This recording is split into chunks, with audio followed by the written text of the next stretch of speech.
So I just went to the first event in Australia of Peter McCullough and Pierre Corey, and I was really impressed. To those of you that are going, in Sunshine Coast, Melbourne and Sydney, if there are any tickets left, I really suggest you get them. I'm going to tell you why in a second. I'm going to go to the Sunshine event as well. I'm going twice. Yeah, that's right. I'm going to listen to this twice because the feeling of being in the same room with these people, there's something about it that you can't really explain until you go. And of course, there's the other people in the room as well. It's really magnetic. But I was going to go regardless of whether the content would be boring or not. I was always going to go, and I'm going twice, right? But I was thinking, maybe it's going to be the same stuff. We know the vaccines are not what they said they were. We know about all this stuff. It's probably just going to be the same stuff, but I'm going to go anyway.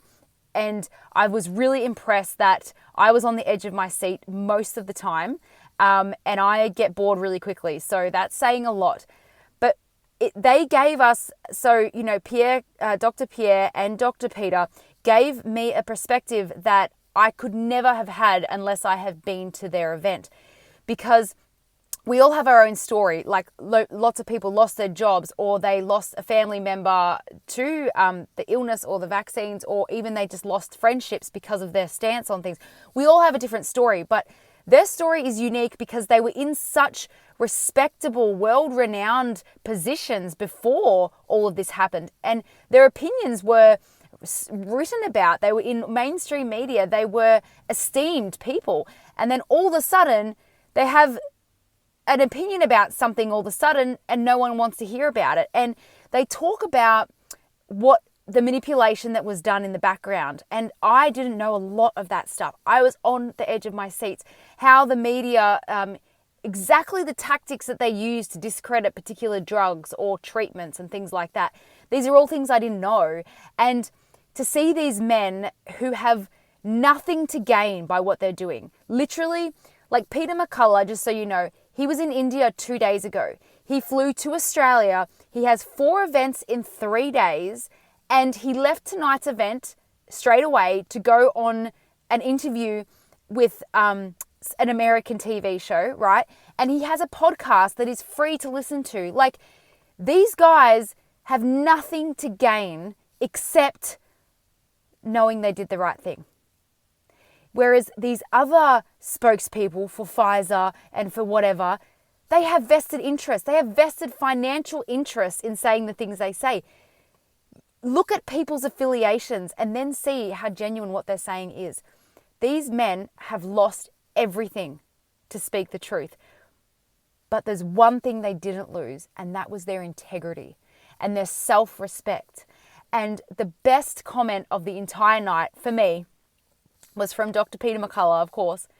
He said, people ask me, why did I do it? Would I do it again? Would I do it differently? And he said, I would do it all over again. And you know what that tells me? Doing the right thing is always the right thing to do. It doesn't matter how much you get vilified. It doesn't matter how much you get cancelled. It doesn't matter if you're broke. I'm sorry, but I'm going to say it. It doesn't actually matter. Your self-respect is more valuable than food. It is more valuable than water, in my opinion. Okay, it's a strong stance.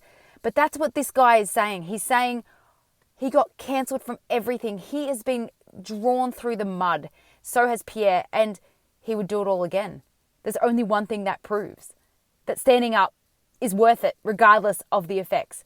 The other thing I noticed about Peter McCullough, and you guys can see what you think about this, but he's actually an activist at heart. He's not just a doctor, which I think is really unusual because most doctors are they're so highly educated that they can't really speak to the common man as well as like a campaigner or an activist or a marketer. But Peter McCullough is absolutely an activist. You can just tell. He talks about it. He told Australia we should lobby our doctors to start speaking about excess deaths, and I agree, and I'm going to work on that. And he talked about how, you know what, I'm not going to say too much more because I don't want to ruin it for you. But he did talk about how it's not going to be the TGA or the court systems or even politics that saves us. It's going to be us. It's going to be us one-on-one. And we need to support people who are injured. We need to support people who are emotionally struggling, and we need to support ourselves. And I thought that was such a beautiful way to end. That was such a beautiful thing. Anyway, I haven't said enough. I haven't said too much. You still need to go. If there's tickets left, you should buy them. I'm telling you, it's worth it. And I'm going to be in Sunshine Coast. So if you're going to that, I'll see you there. Bye.